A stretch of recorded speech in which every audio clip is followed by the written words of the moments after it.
Hi guys, welcome to yours own YouTube channel DSC classes 59। Guys, आज एक और video आपके लिए लेके आया हूँ जिसको हम बेसिक अकाउंटिंग टर्म को और कंटिन्यू करेंगे। आगे कुछ टर्म्स हमने ऑलरेडी क्लियर कर चुके हैं। अगर आपने वो वीडियो को नहीं देखा है तो डिस्क्रिप्शन में लिंक मिल जाएगा, आप वो वीडियो को जाके देख सकते हैं। बाकी आज हम कुछ और भी इंपॉर्टेंट टर्म्स करने वाले हैं जो कि आपके लिए बहुत ज़्यादा यूज़फुल होने वाली है।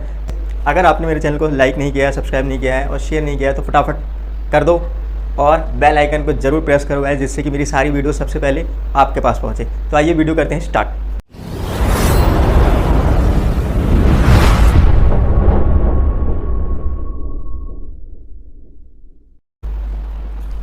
तो बेसिक अकाउंटिंग टर्म में गाइस आज जो सबसे पहला टर्म है वो क्या है? आज के टर्म में सबसे पहला टर्म है रिवेन्यू, जिसे बोलते हैं आगम या आयगत। अब ये क्या है आगम या आयगत, इसका मतलब क्या है? ठीक है, इसके बारे में समझते हैं ये क्या है। देखिए, कोई फर्म है, अब फर्म के पास कहीं से भी किसी भी सोर्स से पैसे आ रहे हैं और वो पैसे रेगुलर इंटरवल पे आ रहे हैं तो वो क्या है? रेवेन्यू है। ठीक है, देखिए कोई भी फर्म है, फर्म के पास क्या है? इनकम, यानी पैसे आ रहे हैं। ठीक है, पैसे आ रहे हैं कैसे? रेगुलर इंटरवल पे, यानी रेगुलरली पैसे आ रहे हैं। और कैसे? वो at any source. At any source का मतलब क्या है कि पैसे आ रहे हैं फर्म के पास, रेगुलर इंटरवल पे पैसे आ रहे हैं और वो कहीं से भी आ रहे हैं, उससे फ़र्क नहीं पड़ता कि वो बिजनेस की एक्टिविटी से आ रहे हैं या बिजनेस के अलावा किसी अदर एक्टिविटी से आ रहे हैं, तो क्या होता है? रिवेन्यू। ठीक है, तो रिवेन्यू का मतलब क्या होता है? इनकम आ रही है फर्म के पास रेगुलरली और कहीं से भी आ रही है, उससे फ़र्क नहीं पड़ता, बस ये तीनों कंडीशन फॉलो होनी चाहिए, तो वो क्या होता है? रिवेन्यू। ठीक है, तो income arising from any sources in regular basis, that is called revenue. ठीक है, जैसे कि अपने गुड्स और सर्विसेज को सेल करके जो पैसे आ रहे हैं वो भी क्या है? रिवेन्यू के अंडर ही आएंगे। और मान लो फर्म ने अपनी किसी बिल्डिंग को रेंट दिया है तो उससे जो पैसे आ रहे हैं वो भी रिवेन्यू है। फर्म ने कहीं पैसे ब्याज पे दिए हैं तो उससे जो इंटरेस्ट आ रहा है तो वो भी क्या है गाइस? रिवेन्यू है। कमीशन के पैसे आ रहे हैं फर्म के पास, वो भी क्या है? रिवेन्यू है। इट्स मीन अपनी एक्टिविटी से तो पैसे आ ही रहे हैं फर्म के पास, बट अपनी एक्टिविटी के अलावा फर्म के पास और भी कहीं से पैसे आ रहे हैं, तो उन सबको मिला के हम क्या कहते हैं? रिवेन्यू कहते हैं। जो आज का सेकंड टर्म है वो क्या है?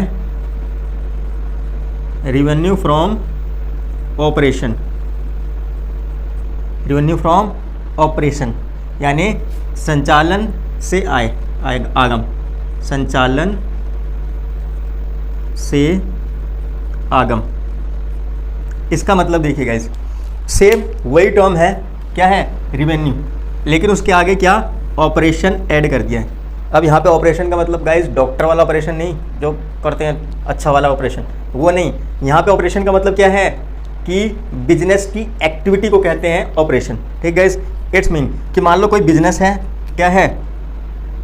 एक बिजनेस है ए लिमिटेड। अब इस बिजनेस का वर्क क्या है? टेक्सटाइल का, यानी कपड़ों का। ठीक है, इसका बिजनेस क्या है? कपड़ों का, यानी टेक्सटाइल्स का, क्लोथ्स का। ठीक है, अगर मान लो कि क्लोथ्स को सेल करके इस फर्म के पास, ए के पास जो क्या आ रहे हैं? पैसे आ रहे हैं, यानी इनकम आ रही है, तो उसको क्या बोलते हैं हम?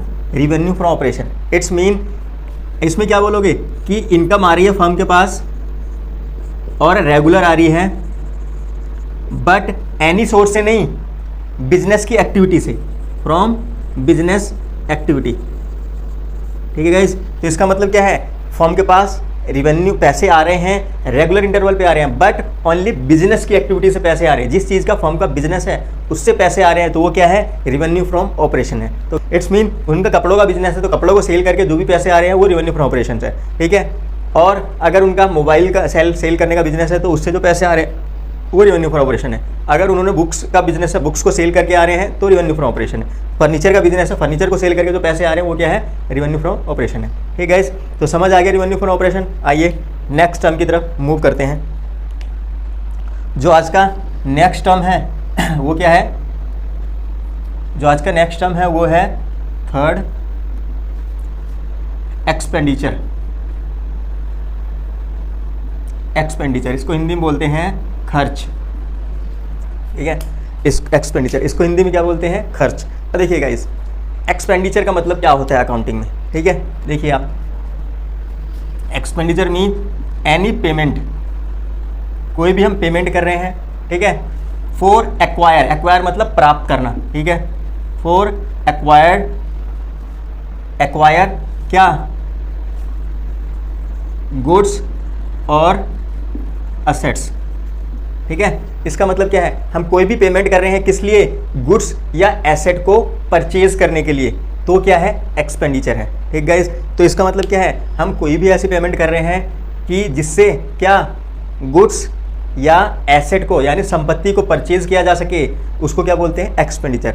तो एक्सपेंडिचर मीन्स ऐसी कोई भी पेमेंट जिससे फर्म को फ्यूचर में बेनिफिट हो, ठीक है, उसे क्या बोलते हैं, एक्सपेंडिचर। देखिए फर्म ने क्या, गुड्स परचेज करे, रॉ मटेरियल, उसको सेल करके फ्यूचर में प्रॉफिट कमाएगी, तो इसका मतलब क्या, फ्यूचर में बेनिफिट होगा। मशीनरी, एसेट मतलब कोई जमीन खरीद ली, कोई मशीनरी, कोई फर्नीचर, कुछ चीज़ खरीद ली, तो उससे क्या, फ्यूचर में बेनिफिट तो उठाएगी फर्म, ठीक है। तो इसका मतलब क्या, ऐसे कोई भी पेमेंट जो फर्म फ्यूचर में बेनिफिट लेने के लिए क्या करती है, खर्च करती है, उसे क्या बोलते हैं, एक्सपेंडिचर बोलते हैं, ठीक है। मान लो कि फर्म ने क्या, कोई मशीन 5 लाख की खरीद ली है, ये जो 5 लाख की मशीन है फ्यूचर में बेनिफिट देगी फर्म को, तो इसलिए क्या है, ये एक्सपेंडिचर है। सेम फर्म ने रॉ मटेरियल खरीद लिया, रॉ मटेरियल मतलब कच्चा माल खरीद लिया, कितने, 1 लाख का, तो ये क्या करेगी, ये 1 लाख के जो खरीदे हैं ये फ्यूचर में प्रोड्यूस करके सेल करके प्रॉफिट कमाएगी यानी बेनिफिट लेगी, तो ये भी क्या है, एक्सपेंडिचर है, ठीक गाइज।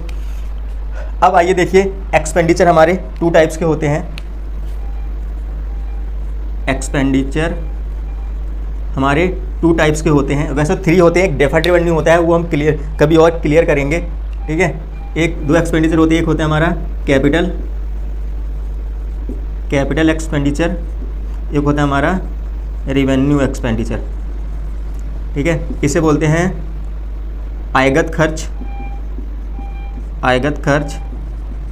और इसको बोलते हैं हम पूंजीगत खर्च, ठीक है। अब इसको समझते हैं गाइस क्या होता है। तो एक्सपेंडिचर हमारे 2 तरह के होते हैं, कैपिटल एक्सपेंडिचर और एक रेवेन्यू एक्सपेंडिचर। तो जहाँ पे भी अकाउंटिंग में आपको कैपिटल वर्ड दिखे तो इसका मतलब अमाउंट में बड़ा और इरेगुलर नेचर का, यानी रेगुलर बेसिस का नहीं, ठीक है। अब देखिए मैंने मीनिंग में आपको क्या बताई थी, ऐसी कोई भी पेमेंट जो किस लिए की जाती है, एक्वायर यानी प्राप्त करने के लिए, क्या, या तो गुड्स या तो एसेट, ठीक है, या तो गुड्स या तो एसेट। तो ऐसी कोई भी पेमेंट जो फर्म क्या कर रही है, अपनी एसेट को परचेज करने के लिए कर रही है, वो क्या है, कैपिटल एक्सपेंडिचर है, ठीक है। तो ऐसी कोई भी पेमेंट जो फर्म क्या कर रही है, अपने एसेट को, ठीक है, परचेज करने के लिए खर्च कर रही है, वो क्या है, कैपिटल एक्सपेंडिचर है, ठीक है। और एसेट यानी संपत्ति डेली तो खरीदी नहीं जाती, तो इसलिए क्या है, ये इरेगुलर नेचर के एक्सपेंस होते हैं, और इसका जो बेनिफिट होता है वो 1 साल से ज़्यादा तक चलता रहता है। आप कोई भी एसेट लोगे, तुम मशीन कोई खरीदोगे तो ऐसा थोड़ा ना 2-4 महीने बाद सेल करोगे, उसे 4, 5, 6, 10 साल बाद उसको यूज़ करने के बाद देन उसको सेल करोगे, स्क्रैप में बेच दोगे उसे, ठीक है। तो ये क्या है, ऐसा कोई भी अमाउंट जिससे फर्म कोई एसेट को परचेज, एसेट को एक्वायर करने के लिए पे कर रही है, तो उसे क्या बोलते हैं, हम कैपिटल एक्सपेंडिचर बोलते हैं, ठीक है। जैसे मशीनरी परचेज करना, फर्नीचर परचेज करना, कोई व्हीकल परचेज करना, ठीक है गाइस। आगे रेवेन्यू एक्सपेंडिचर यानी आयगत खर्च, ये क्या है, ऐसा कोई भी एक्सपेंस, ऐसी कोई पेमेंट जो फर्म क्या कर रही है, रेगुलर इंटरवल पे क्या करती है, खर्च करती है, ठीक है।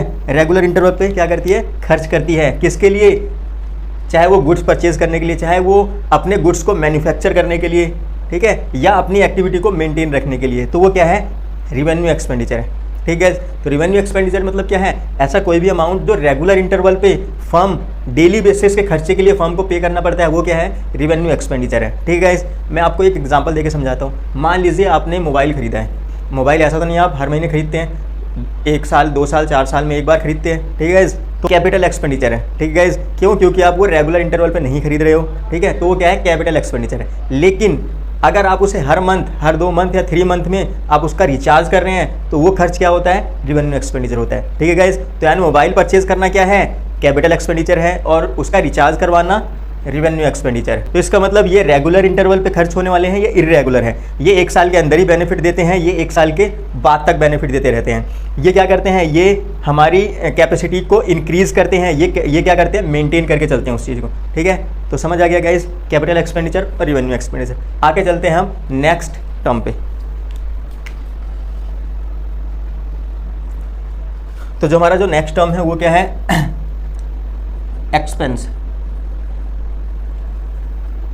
इसे बोलते हैं व्यय, तो एक्सपेंस मीन्स क्या होता है गाइस, ऐसा कोई भी खर्च जो फर्म अपने गुड्स और सर्विसेज को प्रोड्यूस करने के लिए जो खर्च करती है वो क्या होता है, एक्सपेंस होता है। ठीक है गाइस, तो एक्सपेंस का मतलब क्या होता है कि अपनी गुड्स और सर्विसेज को प्रोड्यूस करना, उत्पादन करने में जो खर्च होता है वो क्या होता है, एक्सपेंस होता है। और उत्पादन करने में कौन कौन से खर्च हो सकते हैं, आप रॉ मटेरियल परचेज कर रहे हो, उसको फिर मैन्युफैक्चर कर रहे हो, क्या कहते हैं उसके मैन्युफैक्चरिंग करने में लेबर का खर्च जो लगता है, और क्या कहते हैं आपने कोई रूम यानी मशीन की जगह कोई किराए पर ली हुई है कोई ज़मीन, वो भी क्या है खर्च, फैक्ट्री का रेंट जिसे बोलते हैं वो भी क्या है, एक्सपेंस है।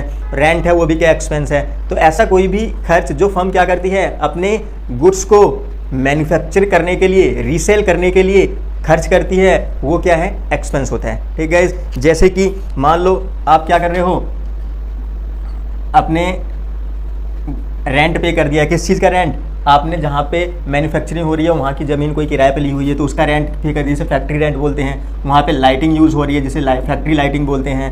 ठीक है, वहाँ पे लेबर लगे हुए हैं तो लेबर की जो मतलब पेमेंट होगी मंथली या डेली बेसिस पे, ठीक है, उसे वेजेस बोलते हैं, लेबर वेजेस। ठीक है, ये सब क्या होते हैं गाइस, एक्सपेंस होते हैं। तो ऐसे कोई भी खर्च जो फर्म अपने गुड्स और सर्विसेज को प्रोड्यूस करने के लिए खर्च करती हैं उसको क्या बोलते हैं, एक्सपेंस बोलते हैं। ठीक है गाइस, समझ आ गया।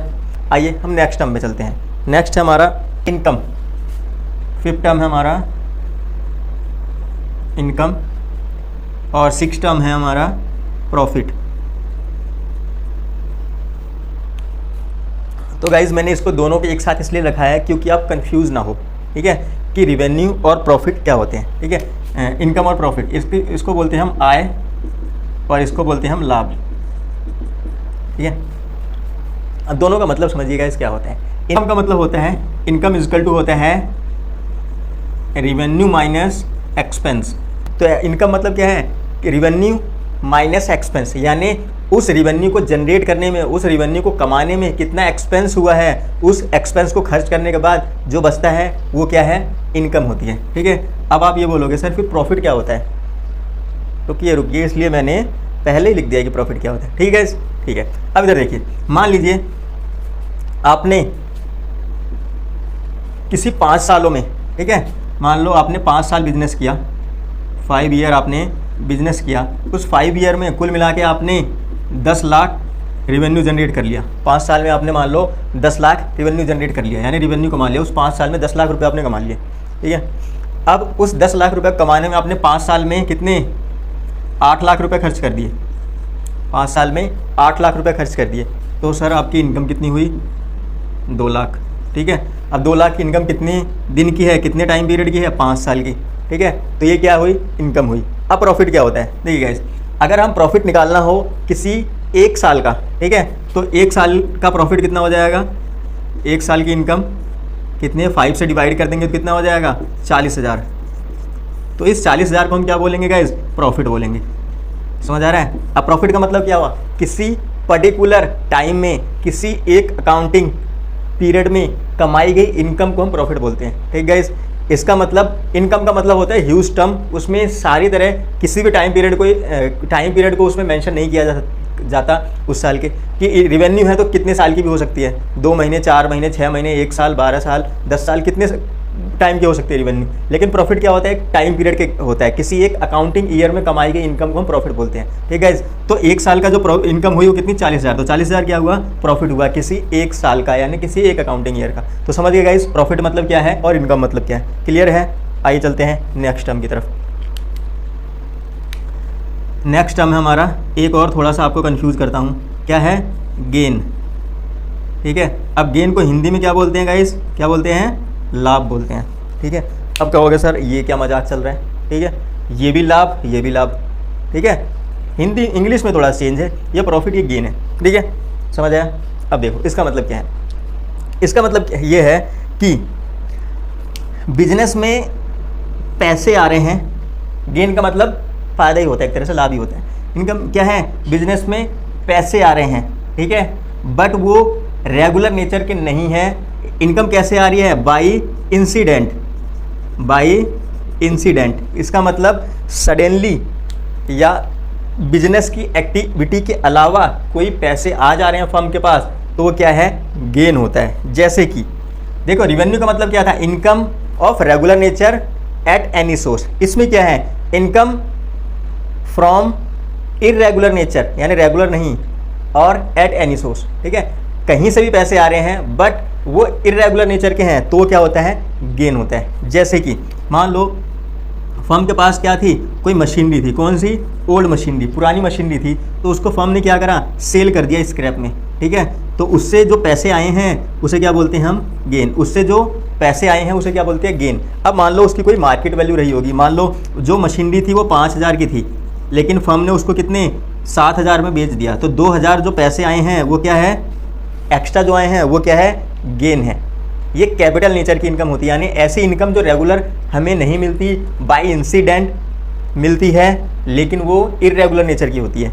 जैसे फर्म के ऊपर कोई केस चल रहा है और सडनली कोर्ट ने फर्म के फेवर में केस यानी सुनवाई कर दी हो फर्म के फेवर में, और जो अदर पार्टीज़ हैं उसको पेमेंट करनी है फर्म को, तो फर्म को पैसे मिल रहे हैं, तो वो क्या है, कैपिटल गेन है। सेम फर्म ने कहीं लॉटरी, कहोगे जुआ खेलना, ठीक है, नहीं समझ, फर्म ने कोई लॉटरी लगा रखी है, उससे जो पैसे आ गए वो क्या है, गेन। तो गेन का मतलब लाभ, लेकिन ऐसा लाभ जो रेगुलर ना हो रहा हो, ठीक है, तो समझ गए गेन का मतलब क्या है। एक बार दोबारा रिवाइज कर देता हूँ, ऐसा कोई भी बेनिफिट जो फर्म को रेगुलर नहीं होता, बाय इंसिडेंट होता है, इर्रेगुलर नेचर का होता है, वो क्या होता है, गेन। जैसे कि कोई ओल्ड मशीनरी है, फर्म ने उसको सेल कर दिया है, 5,000 उसकी वैल्यू थी, फर्म ने उसको 7,000 में सेल कर दिया, तो 2,000 जो एक्स्ट्रा पैसे आए हैं उसे क्या बोलते हैं, गेन बोलते हैं। क्लियर है गाइज, ठीक है। आइए नेक्स्ट टर्म पे मूव करते हैं। जो नेक्स्ट टर्म हमारा वो है लॉस यानी हानि। नेक्स्ट टर्म क्या है, लॉस यानी हानि, ठीक है। अब देखिए लॉस को हम दो तरीके से क्या डिफाइन कर सकते हैं या बता सकते हैं। सबसे पहला क्या है, देखिए loss is equal to expense minus revenue. It's mean income का ऑपोजिट। अगर किसी पर्टिकुलर टाइम में हमारे एक्सपेंस ज़्यादा है और इनकम कम है, तो उनका जो डिफरेंस आता है वो क्या होता है, लॉस। इट्स मीन आपने 10,000 की रिवेन्यू कमाई, लेकिन उस 10,000 को कमाने में आपने 15,000 खर्च कर दिए, तो 5,000 क्या हो गया, आपका लॉस हो गया। तो 15,000 आपका एक्सपेंस और रिवेन्यू कितनी थी, 10,000, तो लॉस कितना आ गया आपका, 5,000 का, ठीक है। तो इसका मतलब लॉस समझ गए क्या है, कि जब एक्सपेंस ग्रेटर हो जाता है किससे, रिवेन्यू से, तो होता है क्या, लॉस। ये तो हो गया एक लॉस। दूसरे तरीका लॉस क्या होता है, लॉस बाई डैमेज। कुछ भी चीज़ बाई डैमेज हो जा रही है, यानी कोई नुकसान हो जा रहा है, कोई फायर यानी आग लग जा रही है, ठीक है, क्या लिख दी फायर की स्पेलिंग, कोई आग लग जा रही है, या फ्लड आ जा रहा है, बाढ़ आ जा रही है, या कोई सामान कोई एम्प्लॉय चुरा के ले जा रहा है, तो क्या होता है, एक तरह का वो लॉस होता है। तो लॉस को हम दो तरीके से डिफाइन कर सकते हैं। एक तो एक्सपेंस ग्रेटर हो जाता है, रेवेन्यूज तो लॉस होता है। दूसरा क्या, loss by fire, loss by theft, कोई डैमेज हो गई चीज़ तो क्या होता है, वो भी लॉस होता है। ठीक गाइस, यहाँ तक आपको टर्म क्लियर हो गए। तो आज हमने ये टर्म्स क्लियर करे, आगे की वीडियो में और भी टर्म्स कुछ क्लियर करेंगे। थैंक यू ये वीडियो को पूरा देखने के लिए।